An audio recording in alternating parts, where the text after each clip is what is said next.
继续关心代替的司机员，因为卡手无够，大家若是想要休假，拢爱小争小抢。交通部即马表示，已经要求代替爱改善。另外，代替的劳资伫昨下晡已经完成团体协约换约，内底佫有新增加讲，后摆伫明年公司化了后，劳工董事的派任爱通知代替的企业工会。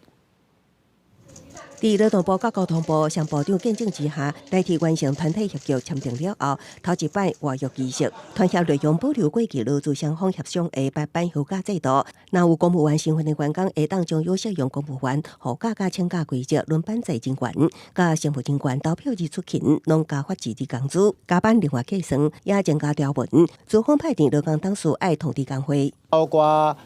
整个员工的福利啊，还有一些劳动的条件。 还有包括对于工会活动的确保哦，还有包括安全改革等等的都有放到我们这个团协里面。公司化挂牌政治倒打算，不过最近传出台北基务单司机员为要就请假资格，既然都爱甲请假处困头卡抢头香，换来都无命个会当请假，对此交通部讲真唔好，要求代替赶紧改善。代替企业工会事件，目前司机员调度除了请假无简单保休，也休未完。烦恼又过去公司化了后，也有一波人员流失。 未来是比较严重的是公司化以后，如果有人优退的时候，那个人力配置才是捉襟见肘了。先导列车跟看未来如何去补充人力的，双面进行嘛，这样比较恰当了。最近的这一次调查哈，我们确认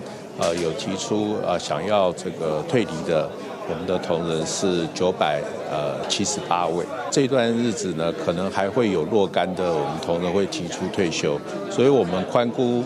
应该在明年的1月到6月这段期间呢，大概我们总退离人数应该不会超过1300人。 对司机员困头卡抢休假代替回应，台北基务段已经向当前说明个回事咧，为着兼顾公平公开原则，未来会以线顶方式办理请假申请。另外，明年1月会由退离人数代替局长杜比回报交通部部长掌握大约900人，会继续交员工沟通6人。记者综合报道。